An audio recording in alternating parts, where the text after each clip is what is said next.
Get ready.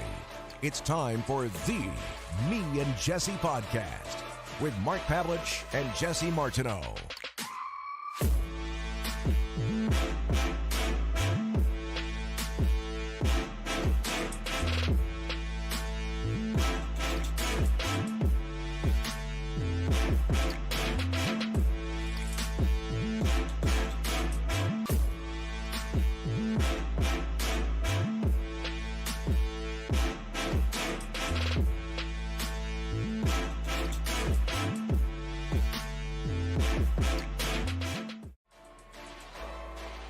Get ready. It's time for the Me and Jesse podcast with Mark Pavlich and Jesse Martineau.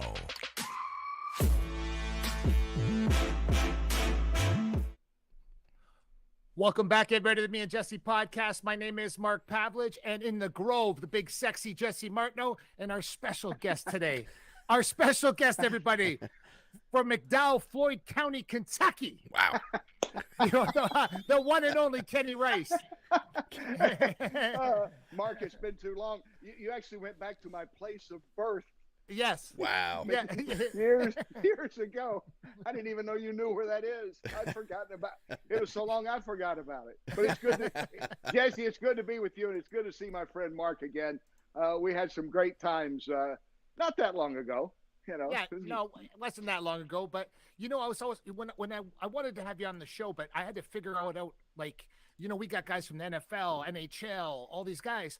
And then I started to realize, you know, Jesse used to always ask me, you know, like, you know, who's your favorite commentators, you know? And I said, you know, me in my lifetime, I was always like, I said, you know, Howard Cosell. I always thought Howard, he was special, you know?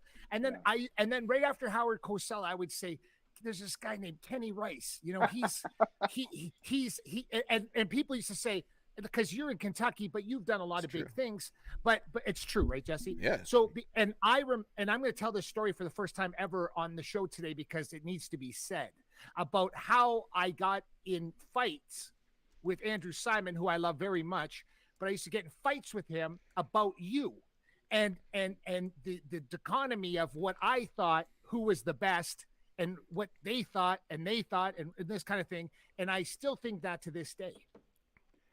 Well, thank you. That's very kind of you. That's very kind of you. And you have a higher opinion of the man you mentioned than I do. But yeah. That's good. I like that. And that could have been the downfall, Kenny. Well, you know what it was, and I wish him well, but that was kind of the downfall of Inside MMA. We had a great run, but you know, the guy the late Darrell Ewald, a close friend, was the guy that started it and kept it going. It was Mark Cuban's idea, and then Darrell took it and ran with it, as you know. And sometimes, you know, corporate infighting, you know, the guy didn't have the idea for something maybe. So I always thought it ended prematurely. But, you know, we had a great run. I was actually at the Preakness in Baltimore a couple of weeks ago. I had a couple of people come up, ask me about Boss Rutan. Ask me about Inside MMA. It's been off the air almost like 6 years now, close to 6 years. So it's nice that it had that kind of impact, you know? Well, it really did, because, I mean, everybody knows about Inside MMA, but, you know, if people watching, you know, the three people that haven't heard of Kenny Rice, he's the voice of horse racing as well. But to me, MMA and horse racing, different worlds. Yes. How the heck, like, how do you make the two work there? Horse racing and MMA. Do you just love both and you just know how to talk about it? What's going on there? Yeah, Jesse, my whole background was in sports. I had a very modest. I'm not one of those guys that got to be a better athlete as he got, you know, farther away from the sport. I was just average.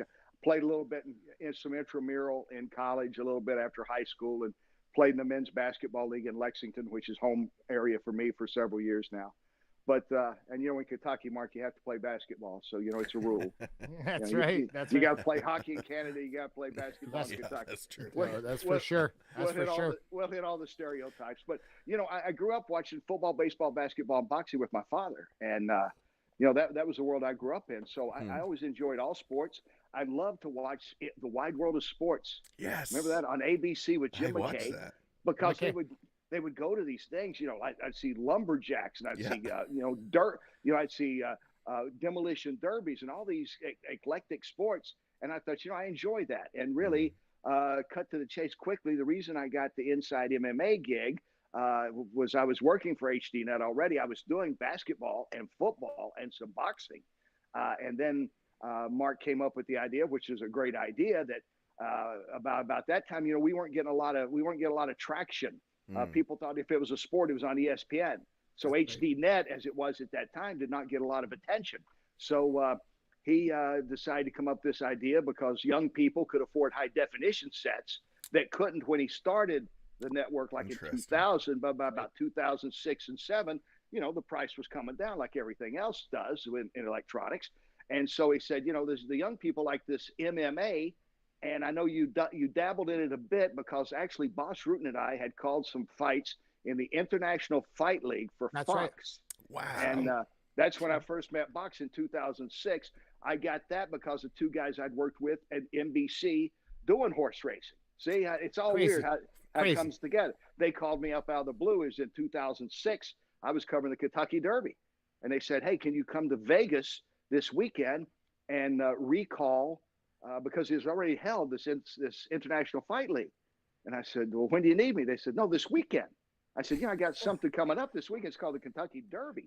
They said, we're going to fly you out. So they flew me out after the Derby on Sunday. I'm backpedaling a bit. I'm sorry here.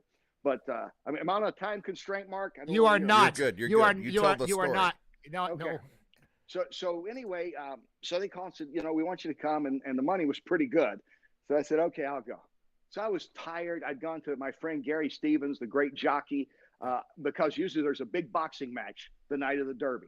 First Saturday in May, big boxing match just about every year. Canelo fought this year, got upset this year. That's right. Okay. Yeah. It's almost every year you could pinpoint. Big, obviously great horse race. Is that on purpose, Kenny, or is that? I think it might be. Biggest night of gambling. I think it is. It's a great night of gambling. And so anyway, so this is in 2006. So I fly to the studio. And that's when I first started doing MMA. Boston, I'd done it for about, 7, 8 months, 10 months maybe. So they said, hey, you've done basketball, you've done hockey, not hockey, but horse racing. And at that time we were doing hockey. We were doing a lot of sports. We were doing MLS. This was HDNet that people forgot about. Yeah, this is like from 2003 when I started with them up until about 2006. So Mark decided, we're going to still do some of the other sports, but our focus is going to be on mixed martial arts, the UFC, and I don't blame them. They didn't know what's this all about. Is Mark trying to come in on Dana White territory because he was the guy that had the juice that could do it if he chose? But all we were trying to do is a mixed martial arts show. And fortunately, through that, I met some great people like Mark, and Mark Pavlich, the one and only. I got to go up to Edmonton, which I loved, and doing the Maximum Fighting Championship. We covered a lot of others that weren't UFC only. And, we had a great run from 2007 to 2016. I believe I did something like 450 shows. Wow. Yeah. Because we were doing it. We would do a show every week, and we would tape 3. The only time we would tape 3 right before Christmas. So it'd run like Christmas and New Year's Eve, and we got like a 2-week or 3-week break. That was it. But yeah, we did that for. Wow. I stay at the Universal Hilton up on the hill in Los Angeles, right across from the studio, for like 500 and some nights. I knew everybody. For 2 years worth. Wow. Yeah. Was that the play though to combat the UFC in HDNet? I got to be honest, Jesse. I'm not sure. At the start, that's a good question. At the start, I kind of thought it was. I thought that because they started HDNet fights, if you remember. Yeah. It had like maybe 2 or 3 brief fights. The first one, 2. Yeah. And the first one was at the American Airlines Arena, which Mark Cuban owns, with the Dallas Mavericks. Dallas, yeah. So Dallas, we did the first one. And God, was it like Jason Miller was our main event or something, maybe? Yeah, I think that's right. See, it's been a while. But that was right about 2007 or so, right, when we started getting ready for Inside MMA. So, there was kind of thought about that. And I don't think it ever, it didn't come to fruition. There was not, first off, we didn't have the guys that could put it together. That's right. To bring in, one of the guys we already talked about, that could bring in the guys that were the up-and-comers that people would want to see that eventually might make it to the UFC. We weren't getting those guys. So, we did a couple of fights. and it was okay. But the Inside MMA really took off because people appreciated that we were getting Ryan Jimmo on the show, and and then guys like Randy Couture and and Chuck Liddell were big enough that they didn't have to worry if the UFC would let them come on or not. They just came on. So the show took off, and then as it went along, and they saw that basically we're just trying to cover MMA. It was different the way we covered it. We didn't scream and shout and stuff. We just tried to do like a news type, sports type show. Right.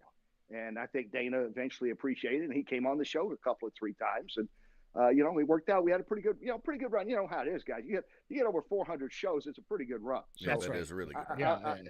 I look back with a lot of pride on that show because of Boss Rutan. He made it, and Ron Kruk was great out there covering it. I give those guys all the credit, and I was just kind of happy to be there and kind of be the guy that was a traffic cop. I just let Boss do his thing because there's only one boss. Yeah, that's right. We had We had Boss on the show too. I told everybody it didn't matter what Boss did. If Boss was a movie actor, he does Boss. Yeah.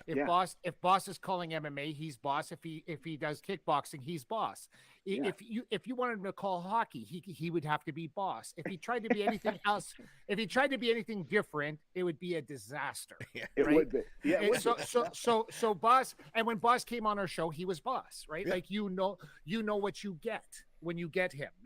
I remember calling him back in the day when my friends were such huge fans of his, and they would say to me, "Oh, Mark, I do you know Boss Rutan?" And I said, "Oh, I kind of know him, And so I would call Boss up on the phone. I said, "Boss, can you do me a favor, man? This is before Cameo ever came around."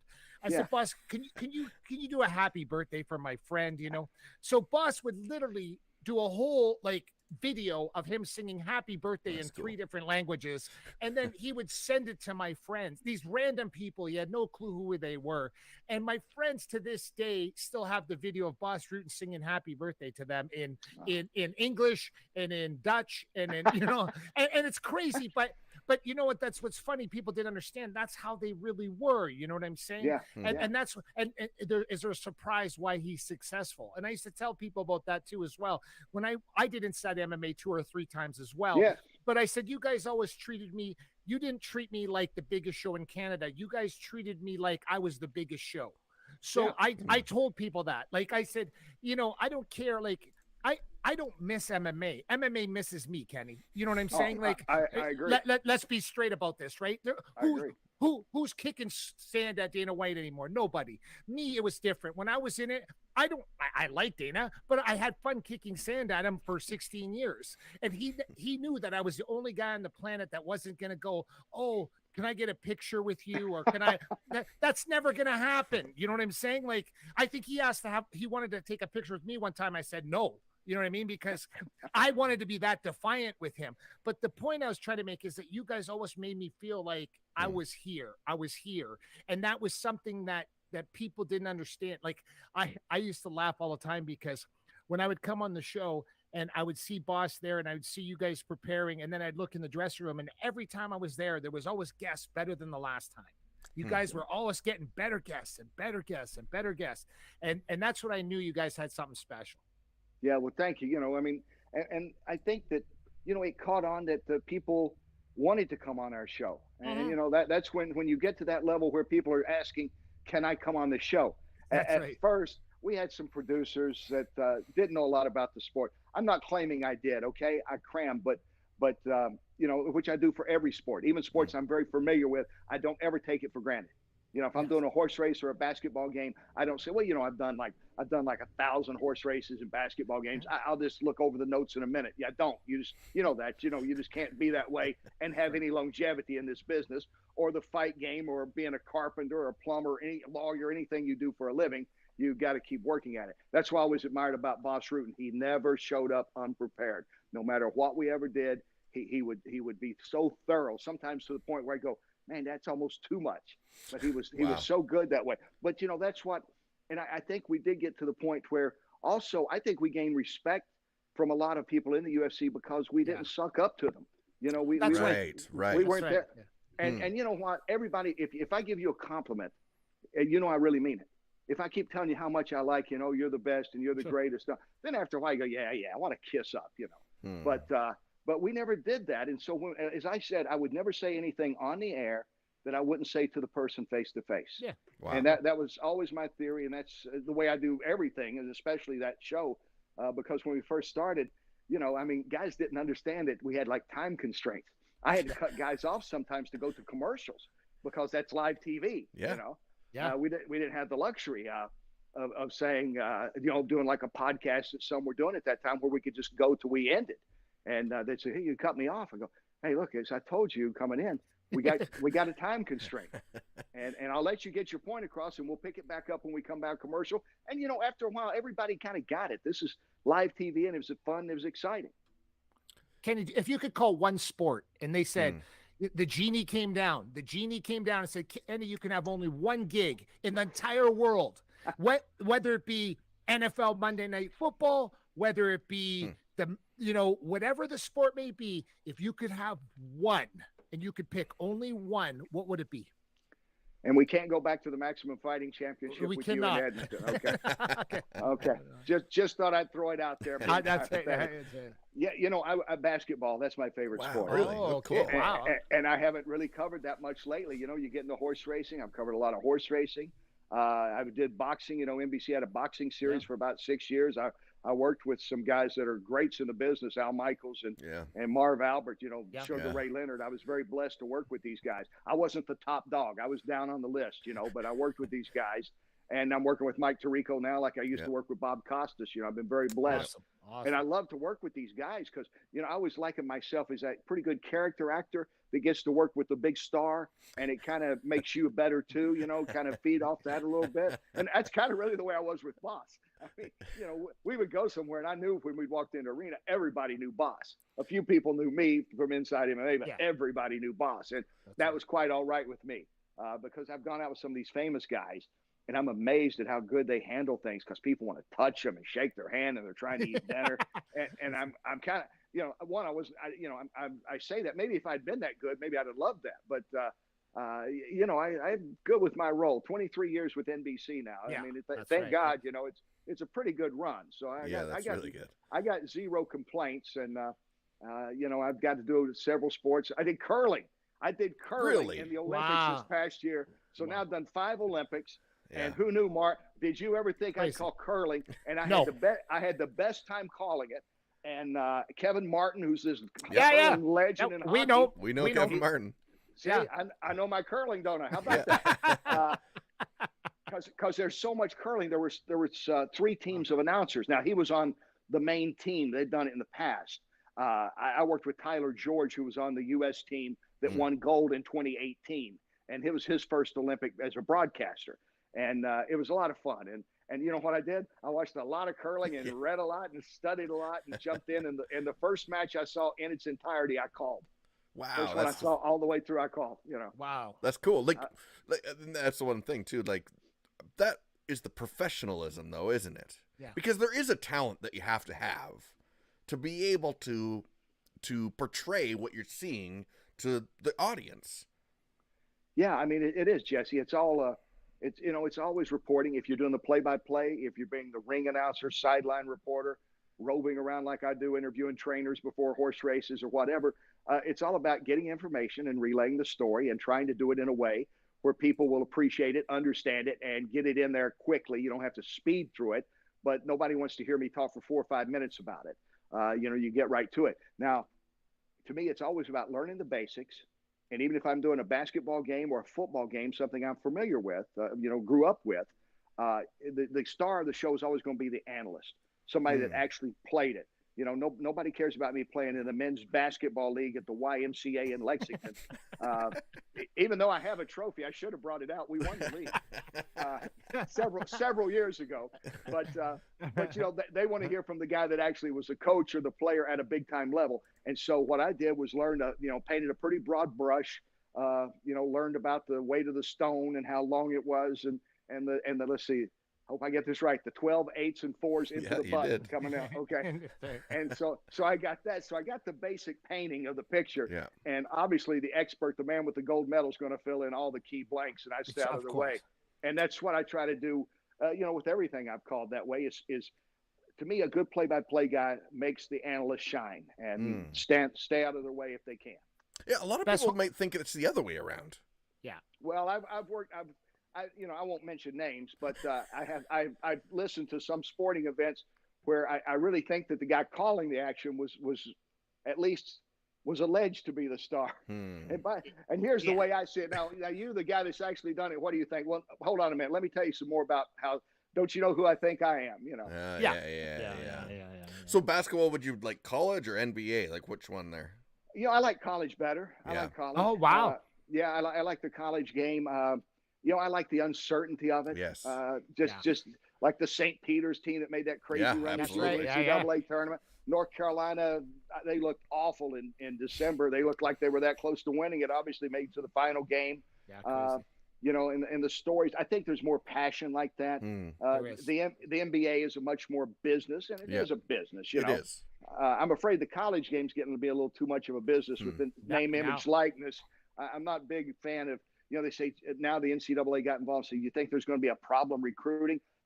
Let's see. You got young people, you got money, you got boosters. You think that there's not going to be maybe some problems down the road when you started this. So we'll see.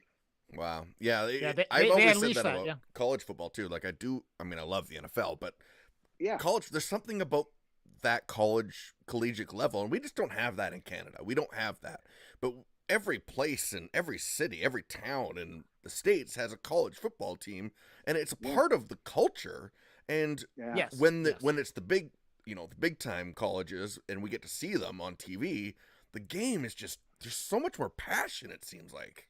It really is. You know, Jesse, when I worked local TV in Lexington, Kentucky, nationally covered the University of Kentucky, which had some very bad football teams. They've gotten better with my friend Mark Stoops as coach. They're really a respectable, solid program. But we did cover SEC. One of the first guys I ever interviewed in the SEC when I first started, and I was just a mere baby, was Herschel Walker. Oh, wow. Yeah. He came in with Georgia. So, we got to see great teams because Kentucky was in a great conference, the SEC. But when you would go to places like LSU and Alabama and Tennessee and Georgia and Florida, I mean, you look at these stadiums and it's a whole new world. And it, like you said, Jesse, it's a culture that I don't know if there's anything else like it in collegiate sports. I know there's hotbeds of basketball like Kentucky, North Carolina. I know that there's, some hotbeds for college baseball, like in Oklahoma, softball out there and everything. But, this college football down south, it's easy now. Cause I grew up 20 miles away from the big house. Okay. And I'll tell you, so wait a second. Don't be claiming college football in the South. 20 miles from the big house, go blue, because I tell you right now, I grew up in the Bo Schembechler era, and I grew up in those eras, and I'm telling you right now, there was nothing like it. I grew up in Windsor, Ontario, which was literally 20 miles from the big house. And I know. And we were like, and now we live in Edmonton, and no one gives a crap about college football. You know what I mean? You're in Canada. You're in Canada here, right? And when I grew up in Windsor, it was incredible. Like, we didn't miss a Michigan Wolverine game, right? And then the second someone came near my house wearing green, like a Spartan, you were banished. I think I taught my son Dave the Michigan fight song when he was about 2 or 3 years old. so it's and don't forget the Ohio State, the Michigan Wolverines, the Ohio State. So these are these big teams out there, because I know you down there in the South think that you guys own that football. And I was like, no way, man, I'm not letting you get away with that. No way. You convinced me. You're exactly right. You go like, I think it's still the biggest one. The big house still holds the most. Yeah, that's crazy. 100,000. They say 100,000, but it's more like 110,000 plus. And I know I have relatives that were in Columbus. I know about Ohio State, Wisconsin. They go crazy there. Michigan State, Illinois. Yes. I will concede that there's some very good football played in the Big Ten as well. And maybe one day Jim Harbaugh will get past that and win needs that one big. I don't know. I'm not on the Jim Harbaugh bandwagon. So I know these guys do this, and I know they go to the NFL. They have mediocre careers in the NFL. Then they think that the college game is going to be so much easier to coach, which we all know it's a very different way to coach there. Yeah. And you can even ask Alabama's coach, Nick Saban, about that, about going to the NFL. You can ask you can ask the Jaguars last coach how that worked out for them too as well. Yes. So you got to understand, you're dealing with men that make $10 million a year, and then you're dealing with some kid from Nantucket that went to Michigan, and now you got to explain to him he's got to play it your way, and don't talk back to me, and don't this and that, and then the NFL coach, you start talking crap to the player. The player says, "You know what? Call my agent. Don't talk to me that way." That's how it works. You nailed it. A guy that I got to know well by covering him, Rick Pitino, when he left Kentucky, go to the Boston Celtics. Incredible. And a friend of mine, Rex Chapman, that played in the league about 13 years. I remember Rex, so he's in with the Phoenix Suns early in the season. I don't know, like 10th or 12th game of the year. D. Brown is guarding Rex. Rex drives baseline, hits a floater. Running back up the court, it's like 5-6 minutes into the game. There's only about 70 more games in the regular season. and Rick, who's just come from college, once again, he'd been at Kentucky all those years and kind of ran. Well, if he said run through the wall, you better. You lose your scholarship. He's up saying, "Get back on defense, D." And Brown looks at my friend Rex and says, "Is he serious?" And Rex said, "Yeah, he is. He's got to readjust that. We're pros.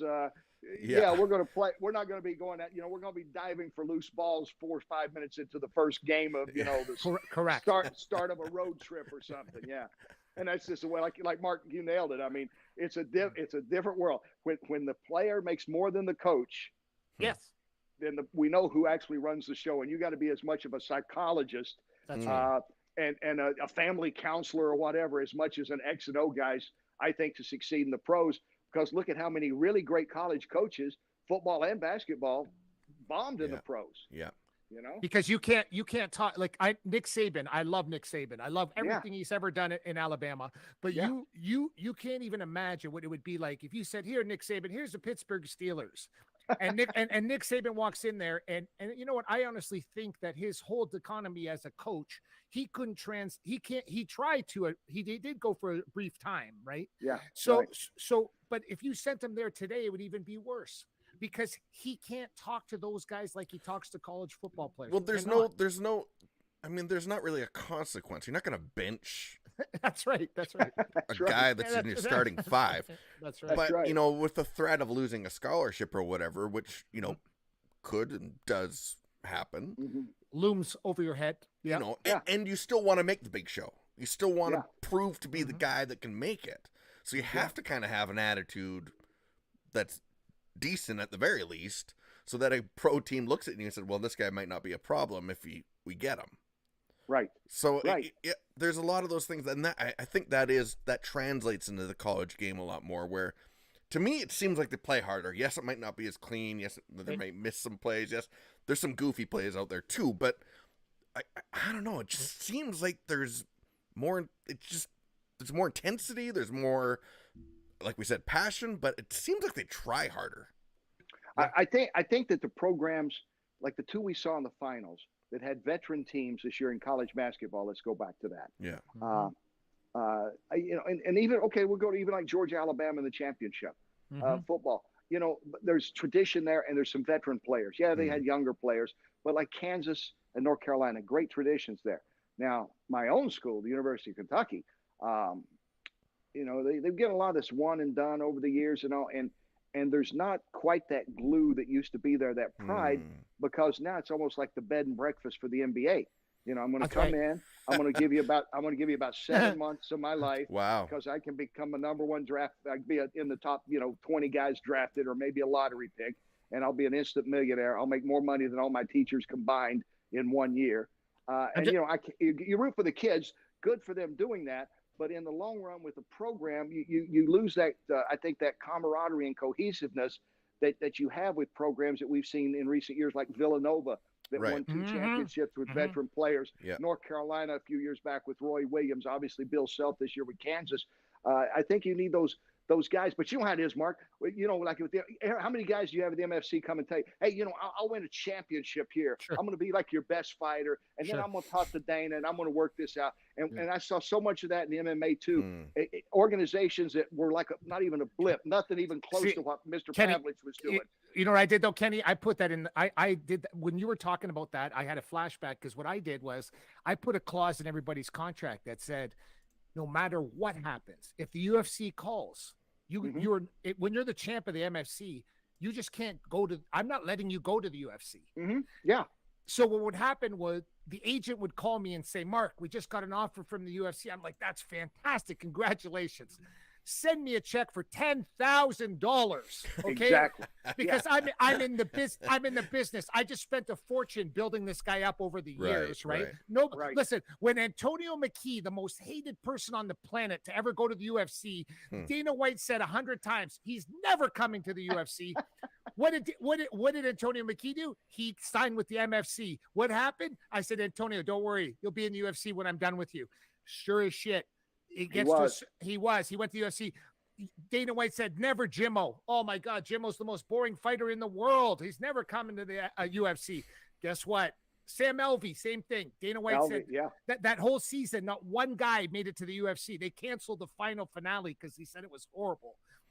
Sam came to my show.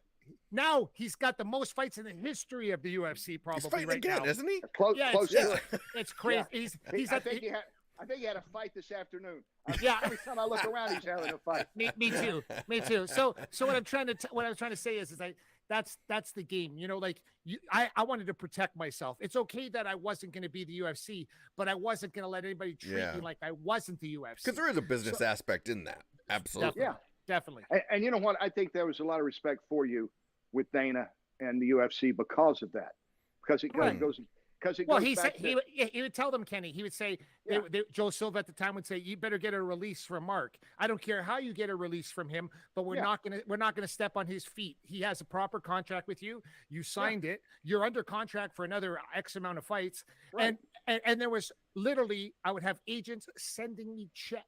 I used to tell them, Kenny, send me a money order. Okay, like I don't care. Western Union me the money, okay, and I'll release it. Hey, you think I'm joking? No, I know you're not. Who's the current light heavyweight champ of the UFC? A guy that you probably know. Yeah. Did you know what happened? He signed with us. He couldn't get into Canada, so Glover Teixeira. They said he couldn't get into Canada, but he was under contract with the MFC. The UFC said, we want to sign Glover. I said, yeah, no problem. I said to his agent, send me $10,000. You can have him. You know what I mean? Like, he never even fought one time in the MFC. But I had you had the contract. I was trying to remember. We called one of Teixeira's fights like I want to say it was like south of Fresno, California. Mm-hmm. You know what I'm talking about? It was outside of a casino. Yep. And I think he fought there. Because I was just looking at guys, you know, I'm still trying to think of who's around. Like Teixeira was around. I'm glad to see Frankie Edgar still kind of hanging in there. And Dominic Cruz, because these are guys that were still there. I guess Michael Chandler. Yeah. I'm just thinking of guys that were there. Like Charles Oliveira was not, to my knowledge, there when we left the show. And I think he's one of the best fighters out there right now, by the way. Sure. He really is impressive. Conor McGregor actually came on one of our last Inside MMA shows that we did before he became Conor McGregor. Yeah. And we talked horse racing because I'd covered the Irish Derby. It's about an hour outside of about an hour outside of Dublin in a town called Kill, Kill. Mm-hmm. There's the Curragh racetrack is right around there. The Irish Derby is one of the big races, and so Conor and I actually talked horse racing before we went on the air. Wow. Again, small world, you know. Sure. Most everything is connected. I do believe in that 6 degree of separation of most things. You know, for sure. You can bring it back around. Yeah. So let's talk about horse racing then, because horse racing is something that, you know, it flashes on the screen, and then everybody talks about the race, and then this year was crazy, but we'll get into that in a second. It's crazy. Nuts. But, you know, how did horse racing fall into your lap? Well, I just got out of college. I had my first commercial TV job. My old high school basketball coach and my old biology teacher in high school, I had started a cable TV company.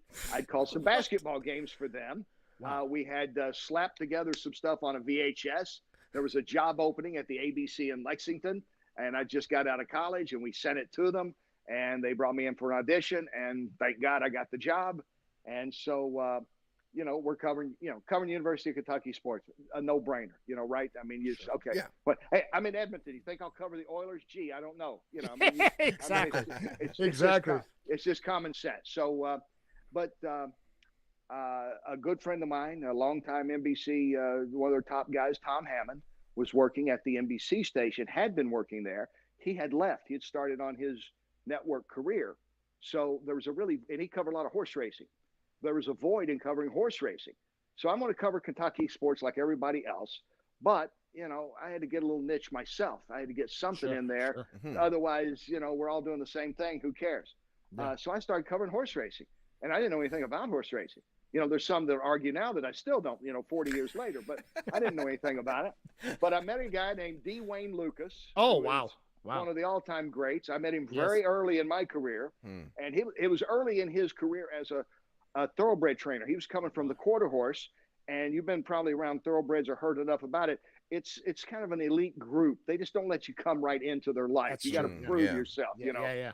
They're very standoffish, and even here in Kentucky, being a Kentuckian, they're very standoffish till you sort of prove yourself. Wayne was one of the few trainers that took me under his wing.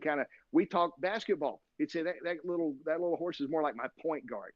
He's fast. He's going to set up that big guy over there. It's my power forward. And I could relate to that analogy. And so I started covering it. There was a horse sale still is in Keeneland in the summer. They moved it back to September, but in July, it was the richest public thoroughbred auction in the world, 2 days at Keeneland. It was nothing to go over $200 million in 2 days. And you had guys like, there's a guy like Robert Sangster, who made a bunch of money betting. He owned betting parlors and had his own island in the United Kingdom. Jeez. And he was there one year with Jerry Hall, who had dated Mick Jagger. Remember Jerry Hall? Yeah. And so you'd see all these beautiful people, all these rich people. And then the Maktoum family would come over from the United Arab Emirates. And it was crazy times in Lexington for like 3-4 days, all these wealthy people there. So we went out to shoot the horse sales. It's July. Not much is going on. We drive up to Cincinnati, cover a Reds game every now and then. We're only about 70 miles south of there. And I said, we're going to get the top bid. So here's what you got to do. I told the camera guy, I said, if they hit 1 million, start shooting.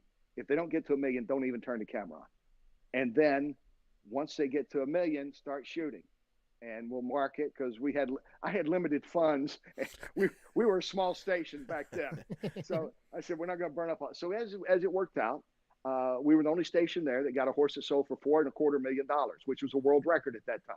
Wow. I called ESPN because at that time you could call ESPN and, you might talk to Chris Berman or Bob Lee or one of their stars because it's like a newsroom. It was right there, like maybe 14, 15 people there in Hartford, just outside of Hartford, Connecticut and Bristol. And I told them what I'd done. I said, hey, I got this $4.25 million. They go, hey, well, I tell you, put a story together. And if we like the story, we'll run it. Could you send us the raw footage? If we don't like the story, we'll run the raw footage and we'll send you less money. Are you good with that? I said, yeah, I'll take a shot. So they only had, I think, we had no satellite. They had one. Okay, it's 1982. Okay. Yeah, and I know, hard to believe now, as we're doing this show like this. Yeah, that's right. I'm in my house in Lexington, but I drove it out to Delta Airlines. I put it on a flight to Hartford, Connecticut. I called him up. It was like 6 a.m. I called him up and said, it's going to be at Hartford like at 11 o'clock in the morning. And here's how long the story is. Here's what it's about. Well, lo and behold, they ran it that night. Wow. And they appeared to like it. They called me back and they said, hey, you said this was the first of 2 nights. I said, yeah. He said, how about doing a follow-up for us for the next Sports Center? So I said, okay. So I did. About 3-4 weeks later, I got a call from this lady. Said, I'm doing a weekly horse racing show. You're in a good spot for this. We want to talk about farriers and we want to talk about veterinarians and not just about trainers and jockeys, although that'll be the gist of it. But, would you be interested? I said, sure. Because I wasn't making any money then. And I said, yeah, some side money, this would be great. And I enjoy the people's stories about horse racing, I really enjoy those. So the show was called Down the Stretch. I began a 5-6 year run with them. And it was not quite weekly, but probably 38 to 42 times a year I was on. And occasionally I would do some stuff for Sports Center because, see, they didn't have all the satellites.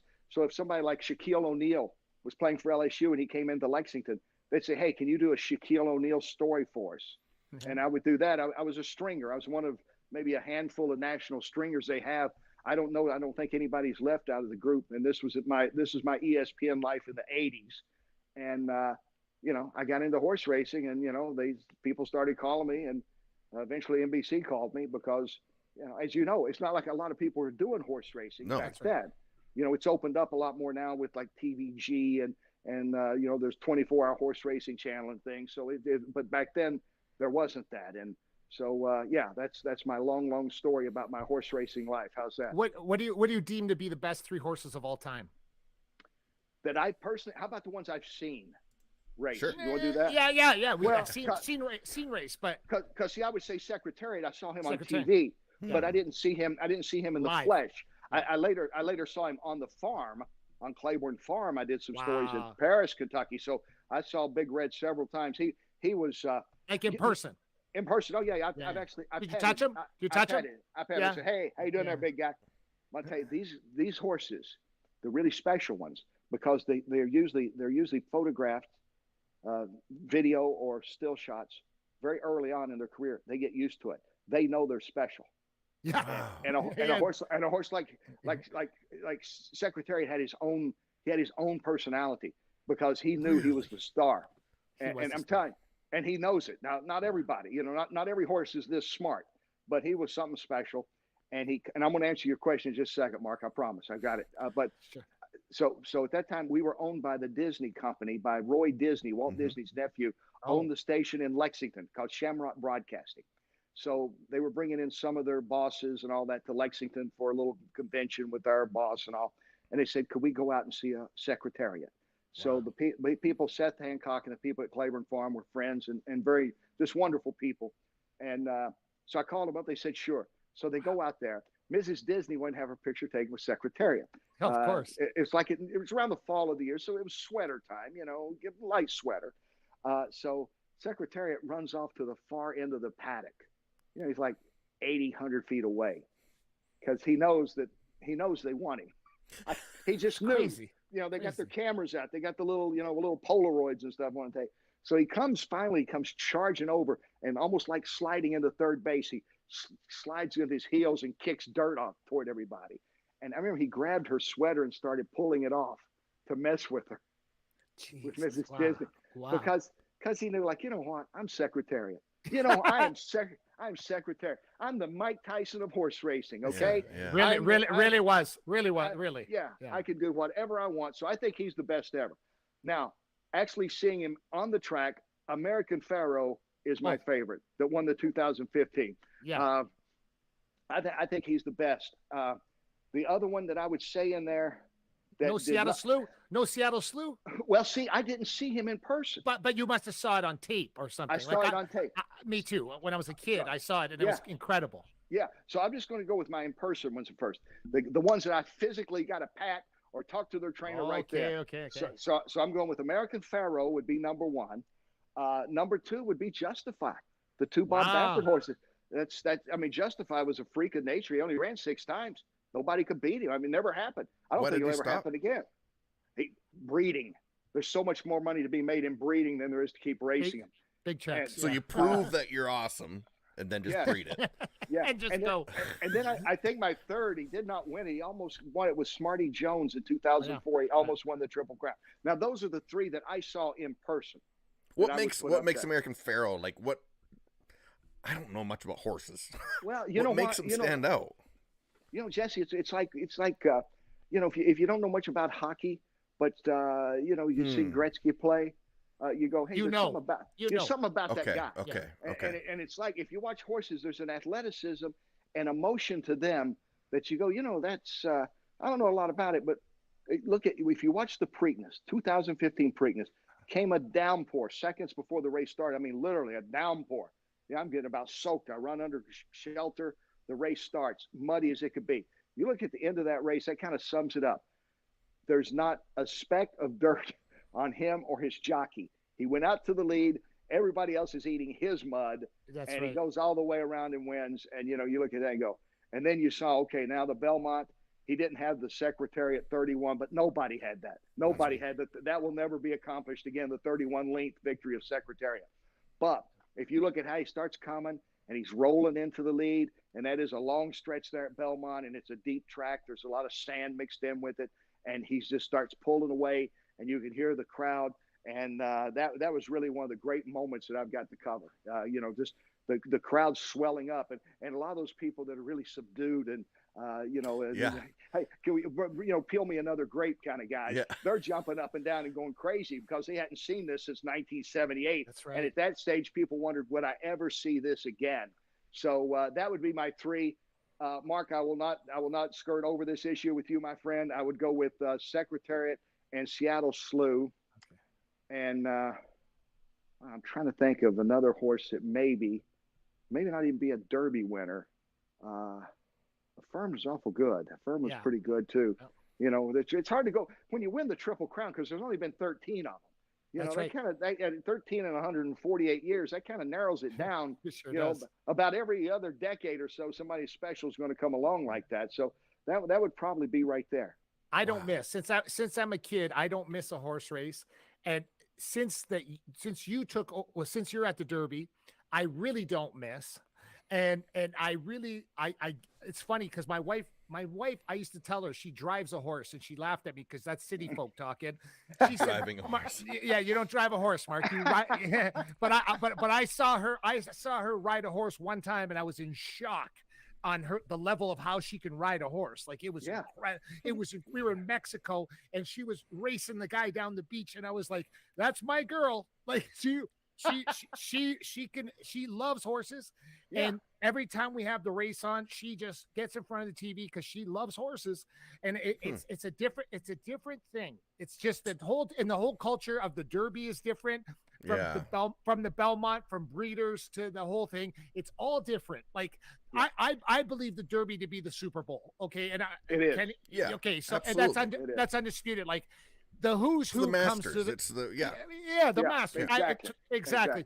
And then it kind of tapers off like Belmont breeders, and then you kind of decide from there. You know what I mean? But but I'm telling you, when you see the Derby and you see the bouginess going on at the Derby, it is absolutely epic. Between the way people are dressed, to the girls wearing the.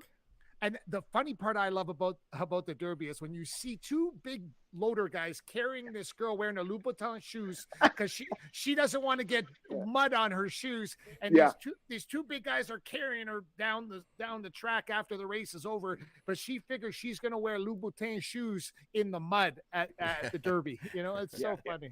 What about this? She's a rookie. Yeah, she's a rookie. What about this year? That was how does that happen?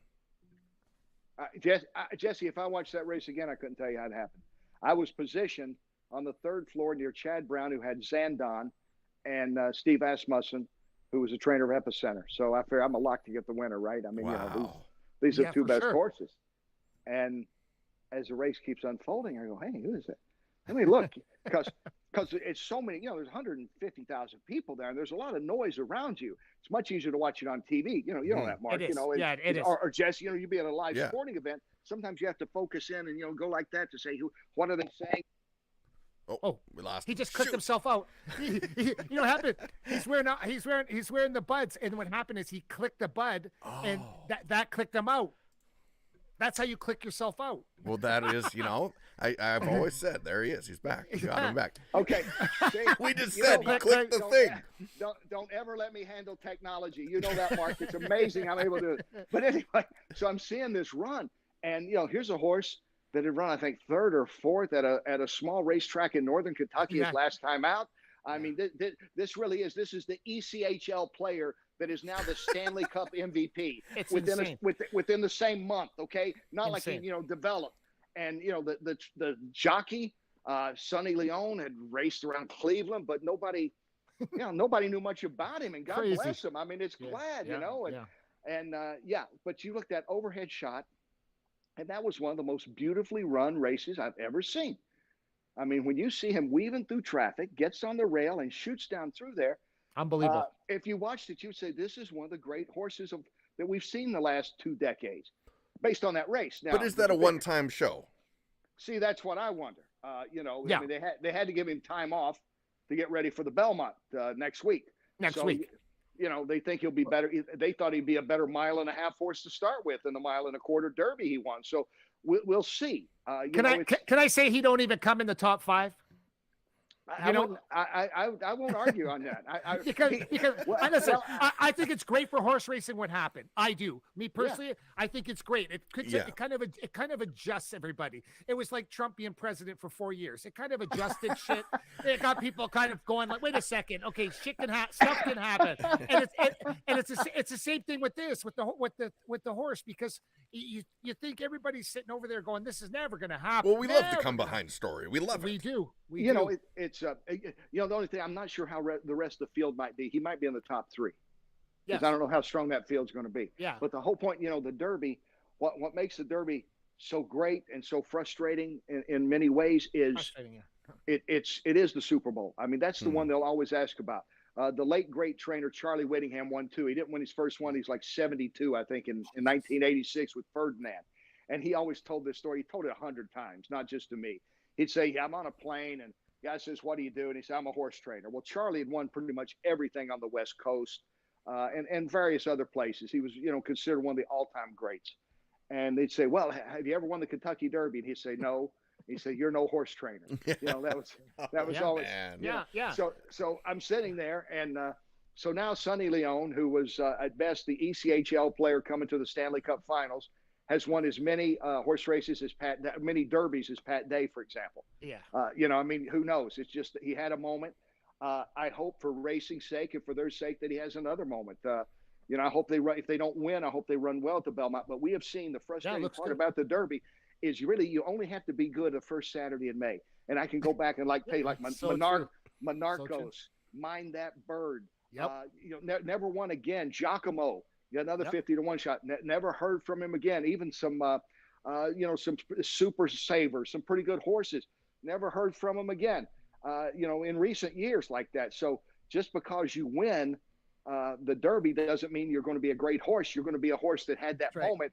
Kind of like a few Oscar winners were never like the greatest actors, but they had that moment. Right. So they'll forever be identified as the Oscar winner, even though that But that's okay though. Nicholson. That's okay. That's okay. I'm all for one-hit wonders, They'll say, well, he's a one-hit wonder. I said, I got a couple of friends that I have a group called Exile that had Kiss You All Over in 1978. Now, they had better success as country music guys, okay? Yeah. But they had a #1 rock and roll song. How many guys do you personally know? And you guys probably do. But how many of us personally know guys that had a #1 rock and roll song? I don't care if they only had one. They had one. And that's more than – I totally agree. Think of all the millions of garage bands out there that love to just hit the charts. So, I'm all for one-hit wonders. But that's awesome, though, because I didn't really think about horse racing that way. But you get the greats. You get the Crosbys and the Gretzkys and the McDavids. But they're only – why don't they just produce these horses all the time? Can't they just, do science and make them awesome? But there is the je ne sais quoi of the horse still, isn't there? Well, there is, and here's the best way to explain the reason they don't stay on the track, why they get them. There was an exception with the Zayat family that really was into the whole sport, and they wanted Pharoah to keep running, so he did throughout the rest of his 3-year-old year. It's a little different because $70 million was thrown at the people that had Justified, and even among rich people, $70 million is a lot of money. Yeah. So, but the deal is this: if it's like writing a hit song. If you sing a hit song, you're going to make a lot of money and you're going to get your tour. But if you wrote that hit song, you're going to be getting residuals, 20 years from now. That's right. And the same with breeding. You're never going to be making as much money because you're going to be making like $120,000 to $200,000 every time that horse is bred. Every time. Wow. Okay? It's with some, not all. Yeah, but if they're the top tier. But even some are 5,000 and 10,000 every time, and maybe they're breeding 80 times a year. So I say American Pharoah. Would we have statistics on how many times they breed it in a year? They would have kept all that, wouldn't they? Oh yeah, well they'd have to. They're very thorough about thoroughbred racing. That's the whole thoroughbred part. Seriously, it is one. It has to be. There's no artificial insemination, and they keep track of every mare they're bred to on the date and the time. So there's no question. Was this a horse bred by Pharoah or Justify or going way back to the Secretariat or Seattle Slew and all. Wow. It's very businesslike. Nobody sneaks in. You know, it's truly it's yeah.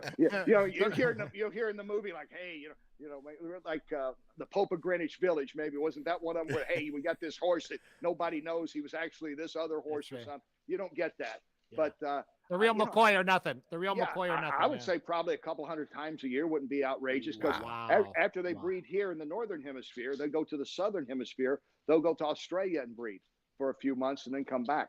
Because of the time zone changes and conditions of the weather and all, it's different. Every horse turns 1 year old.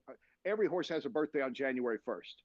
So they want to try to have the breeding during the gestation period where the horse is probably born. Interesting. You'd like to have the horse at least probably realistically 6 months old, 7 months old before it becomes officially 1 year old, if that makes sense. It does. Yeah. Totally. So there's a lot of science going into this, guy. I mean, there really is. It's like my father, God bless him, he's 93 and still going strong. And boss may train him. Mark, if you ever start a 90-year-old in up league, because he's a retired federal coal mine inspector. Yeah. Wow. And so we took, it's a tough world. So we took some friends into a coal mine about 2 or 3 years ago, and they were fascinated at, you don't just dig, you don't dig into the side of a mountain and crawl in it. They were amazed at, how they had the post and they had the airflow in and out and, all the things that go into that. And I said, well, it's like pretty much everything that's successful. I told them, like in horse racing, you don't say, hey, I'm going to breed that horse. Okay, what was the name of that horse I just bred to? It's all scientific. It's all planned out, mapped out, and nothing left to chance. Wow. That's crazy. That's awesome, though. It is cool. It makes me appreciate it more, I think. The lineage is like... And you're up next week. Yeah. Belmont next week. Belmont next week. And to me, that's a U.S. Open, like, for golf. Yes. You have the Masters. Here's the U.S. What's the other Triple Crown? Breeders, Belmont? No, it's the Preakness. Preakness, yes. It's the Derby, Preakness, Belmont. And Belmont's a mile and a half. There's a great chance these horses... The thing that makes the Triple Crown special, and they're trying to now see maybe about changing it back, having maybe the first Saturday in May, first Saturday in June, first Saturday in July, and giving more spacing instead of the 5 weeks. But it's so close. The thing about the first Saturday in, I don't know. If it had been a long time since a horse had done it, I'd say, well, it's pretty close. It may be impossible to do that, but we've seen the horses do that. We've seen 2 horses since 2015. Why change it, Kenny? Why change it, Kenny? It's like it's the same thing. It's like when Gretzky won, most points in the history of the NHL, and no one's even came close to it anymore. And people are saying, well, maybe we should have less games or more games or this and that. I'm like, wait a second here, man. Exactly. These horses. There'd be an asterisk. There would be, Jesse, and rightfully so. They've never run in front of that many people. Now, moving on, when they get to the Belmont, they'll probably never again run in a mile and a half race. There's like a handful of mile and a half races in North America. It's not there's some turf races, but dirt races, it's just not a distance that the horses are bred for or trainers or owners shoot for. So that's the big test. They call it the test of a champion because, well, again, no, they've never tried. They only tried a mile and a quarter 5 weeks ago. So, this is really new for them. That's right. And so it's, I think that I like it the way it is. Personally, here's what I think they ought to do. Remember, there's something called the Visa Triple Crown 20 years ago. And the company put up $5 million to the winner of a Triple Crown. And nobody won it. But they also had a point system that if you ran in all 3 races, there was a cumulative points based on where you finished. Sure. I would like to see that brought back. I think that would help and get more people to run in Triple Crown races. Like I think there's like 3-4 horses that came over from the Preakness from the Derby to the Preakness. And of course, Epicenter was one that ran second. But, maybe if that had been on the line, maybe Rich Strike runs. Exactly. Because it's very rare, minus injury. It's very rare to miss the second leg of the Triple Crown. I think it only happened like twice with not an injury being involved since like 1985. And maybe if there's a chance where you win $250,000, say if you had the best 3 finishes cumulative or a $500,000 bonus on top of everything else. Exactly. Maybe you run. I don't know, but I think that horse racing is kind of like boxing, Mark. There was a reason it was so big in the 50s, but it ain't now. And that's with both sports is, they had their own little kingdoms out there, and they need to get a little more cohesive and say, look, the sport, to save the sport, we're all cutting off, cut the nose despite the face thing. We got to stick together and come up with some fresh ideas. I totally agree, because you got to get younger people involved in horse racing that want to watch it. So it's still a demographic of 40 plus, in my opinion. And you need a demographic of to hippify horse racing, right? Yeah. And it's not hippified.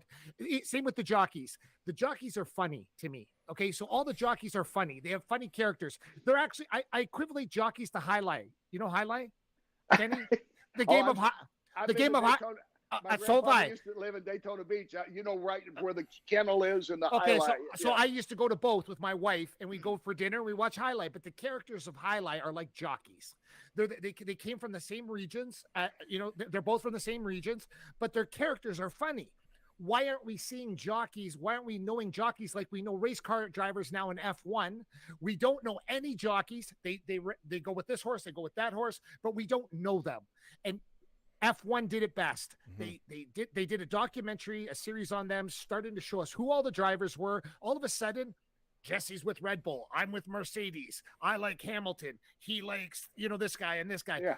We don't have that in horse racing. That's interesting. Well, I will say this about jockeys. They come from the same region, but they ain't even close to highlight and athleticism. But funniness. They're funny, but they're funny though, Kenny. I know what you're saying. Yeah. I think one of the most interesting Inside MMA shows we had was my friend Gary Stevens comes on. Oh, yeah. And the producer at first said, "What are you going to jockey on here? Because you like horse racing?" I said, "No, I'm tell you something. There's only 3 sports I've ever covered where weight will cost you money and cost you your career. Sure. MMA, boxing, and horse racing. Horse racing, yep. Because there's no – now, I know it's changed a little bit in MMA now, some of it, but, there's no guarantee contracts for these sports. Boxing, maybe a little bit. They'll give them a 2-3 fight deal. Horse racing, if you're overweight, you don't ride that day. Wow. Okay? You got to be about 112, 115. That's it. And so you're based on a per game, on a per ride basis. You get a little money per ride. You get 10% of the purse. You win a $3 million, $2 million race. Now we're talking money. But if you start looking at the elite jockeys out there, guys like John Velasquez has been doing it a while, the Ortiz brothers that are so good right now, they're in a special group. Not unlike MMA fighters that I point out in the past when they were talking about getting an MMA union. I said, here's the trouble. I said, because I've seen this with jockeys. You got less than 10% or less making big money, millionaires, okay, every year in both sports.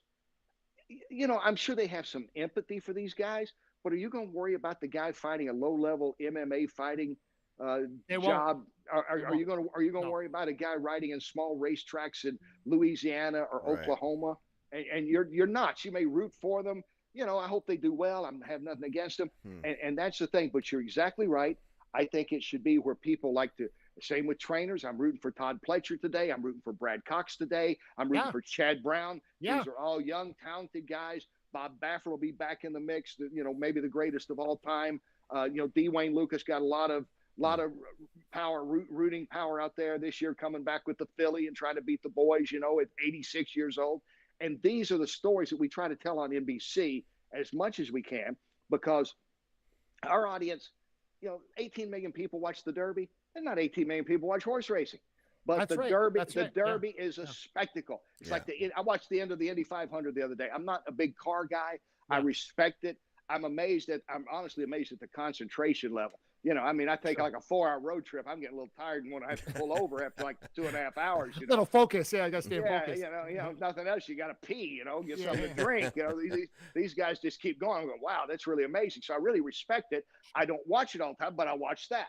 I'll watch the Daytona 400, I'll watch certain events that I won't watch on a regular basis. And that's the same with horse racing. But Mark, you hit it. You and Jesse should be debating like who's the top jockey, who's the top trainer. Yeah. But no, you don't know them. And that's because horse racing has not done a good job broadening their audience Have not. to where people can say, did you know that Todd Pletcher grew up down in Texas and he went to the University of Arizona? There you go. Very smart guy, started training for D. Wayne Lucas when he was still a kid, basically still in college. He was so bright that in his early 20s, he started running Lucas's stable based in New York, then went out on his own at late 20s, and now he's broken most of the Masters records. That's a pretty good little story. I gave it to you in, 30 seconds? Yeah. They don't, you need a feel for these guys. You have to hook us. Just like F1 racing hooked all of us all of a sudden, because F1 did the best special of all time. Why everybody doesn't go and duplicate what F1 just showed you what to do is mind-boggling to me. Nobody knew these names. Nobody knew what teams to vote for or to go for. Right. All of a sudden they do a special, and we all started watching it on Netflix, and all of a sudden we're all glued to the television, and now we know who these people are. Yeah. If horse racing can afford to do the same thing, the problem with horse racing is, and I've loved it since I was a kid, sure, the old boys club dies, Kenny. The old boys club that loves horse racing, they all die. They end up dying. Your demographic dies. Yeah. You need to get a new demographic of hip, cool people, not just at the Derby, but everywhere else. And I'm telling you, horse racing is a cool sport.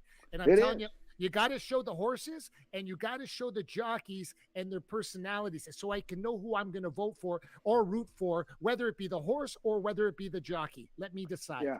And I think, and I'm biased, obviously, but I think NBC has done a great job of telling the stories. It's just that we're on a limited time. We're on like 3 times a year in the big network, and then maybe the Breeders' Cup later, maybe some races in the summer, so you don't have that repetitiveness. And where's the 200? Where's that? The 280 days a year? Where's horse racing? And if you watch the horse racing channel, and that's what they do, I understand that because they got just horse racing guys watching. So if I say, well, you worked out in 58-2 the other day, that means nothing to 98% of the people out there.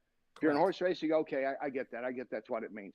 But you have to, you have to go through the things. It's just like the American Hockey League comes to Lexington. They're affiliated with San Jose Sharks. Yep. Nabokov was the star center that went on and played for the Sharks later on. We did, because we're the ABC station back then, we did on Monday Night Football, at halftime Monday Night Football, the team had paid us for this. It was a paid deal. But it was a good deal, like 2 minutes where I would go out on the ice. I would stand out on the ice. Okay, I'm not skating. I'm not falling on my face. But he'd go out there, and one of the guys, they would go through certain things. We would talk about what is icing, what is a one-timer, what are these, here's Hockey 101. They averaged that first year over 9,000 people. Crazy. In a mid-southern town, broke all the records. They beat Hershey, Pennsylvania in attendance. Wow. That was about a 2 or 3 year run. Walter Bush, the U.S., he was one of the guys behind all this, and they really marketed it well. They raised their ticket prices real quick after about 3 successful years, and people started pulling back a little bit. But they were still averaging like 8,800 people for basically AAA hockey, because they did a great job of going out, and the players would go out into the community and meet with women's clubs, the Kiwanis clubs, whatever, and they would tell them a little bit about it. Here's what we do, and here's what to look for when you come to a game, and it makes a difference. And I think obviously the betting part is the good and bad part of racing. It fuels racing without doubt. They shut down the pari-mutuels, no more horse racing. Goodbye, it's over. So we know that. So we don't want to be naive about that. But at the same token, so many times the approach of horse racing is to immediately want to tell you how to bet. Let me explain what an exacta, trifecta, superfecta. Let me tell you what wheeling a bet is. Maybe learn a little bit about the game itself, what the jockeys go through to get there. Have a little breathing period where you see if you like it, and don't get intimidated trying to go out. First time I ever went out, I was at the University of Kentucky. I was a senior. I went out with some friends of mine. I'd never seen a live horse race. I've seen it only on, one of the guys could read the racing form. None of us could, but he could. And, we had no idea what was going on for 30 minutes. Now the race ran, we go, hey, that's cool. I like that. What do we do now? Well, you wait 30 minutes. Here, look at this. Here, this line means this and this. And then you kind of got a grasp of it, and you go, okay, fine. And I think that they really need to do that maybe as much as any sport right now. I agree. And I'll tell you, let's face it, with the UFC, if the UFC hadn't come up with what they did with the Ultimate Fighter, that whole series, it would have, because you say, okay, you had some great fights, but you also saw personalities. Exactly. I mean, otherwise, I think it would have been successful. It would not have had this rocket success that it's had. No. But you got behind and you could root for somebody and you could say, I like him. And then as you advanced on, you say, I don't like Tito. I don't like Shamrock, or I love Tito. I love Shamrock, or whatever the case might be. Everybody loves Boss Rutten. So that goes beyond saying. Yeah. But, you had you guys to cheer for and cheer against. And that's the way it should be to me in horse racing. You got to say, I can't believe this guy's winning again. I hope he gets beat today. Like Tom Brady. Is he going to another Super Bowl? Is Bob Baffert going to win another Triple Crown? There you go. Totally. You got to have that dialogue, guys. And if they'd let the three of us run it for about a year, be over. Everyone would want to watch. We'll put that out on Twitter later today, everybody. Yeah. But listen, hey, everybody, thank you so much, Kenny, for doing this for us today. Part 2 coming up later this year, guys. Don't worry, we're gonna have to do part 2 with Ken. We're gonna have to do part 2 with Kenny Rice, because we are gonna get into more details and how we're going to get Kenny Rice to the NBA, everybody. Keep that. We're going to put that out in the universe. We're going to put that out in the universe today, okay? I saw Dave Bing play once. Wow. You'll appreciate that. I was a little boy. I have relatives strewn all over Michigan, from Lansing to Ann Arbor. Wow. Most of them are in Dearborn. My late uncle still thought Gordie Howe was a better player, that was better than Gretzky, but I couldn't argue with, He's completely wrong, but go ahead. Yeah, I know. Rest in peace. He loved Gordie Howe. So you got to root for those guys that have that passion. That's right. At least keep that passion. Yeah, that's right. Well, thanks so much, Kenny. We really appreciate your time on Memorial Day weekend there. And, that's right. Yeah, Memorial Day weekend. Day weekend. Yeah, thanks so much for joining us and taking us. And I mean, honestly, the stories and your passion and your just telling a story is incredible. And I know that people could listen to you for hours and hours and hours, and we hope they get a lot more in the near future. Well, guys, I really enjoy your podcast, and it's great to be with you, Jesse, and Mark, my friend. It's great to catch up. We got to do this more than even if we don't do it this way, we got to catch up more than like every 7 or 8 years. And that's right.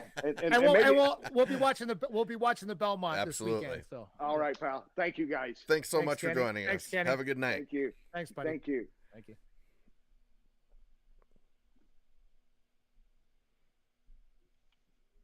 There we go.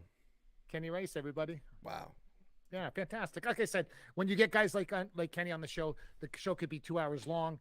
We could serve dinner to everybody, and we could keep going, and that kind of thing. But we are kind of at a time constraint. Yes. We definitely want to thank our fantastic sponsors, Crystal Glass for all your glass needs. 310 Glass, or go to crystalglass.ca, and of course, Meathead, specialty meats and seafood. Fantastic, fully stocked. Go to meatheadinc.ca. Until next time. Yes. I'm at a loss for words. I was going to say something about horse racing. Let's not forget, too, next weekend, the king of trash talk. The king is back. The king is back, everybody. June 8th, myself, Jesse Martineau, Mr. Franchuk, the three of us. And listen, I'm the quiet one out of the bunch when we go to basketball games, everybody. But we'll be at the Stingers game in Edmonton. So come and say hi, everybody. We'll be courtside, and watch out because Jesse and Ken will probably get kicked out. So. Well, thanks so much once again, Kenny, for joining us. Thanks, Mark. And until next time, you've just spent, a lot more than 60 minutes. Yes. In the sporting world. We'll see you next time on the Me and Jesse podcast. Thanks for watching the Me and Jesse podcast. Follow us at facebook.com/Me and Jesse.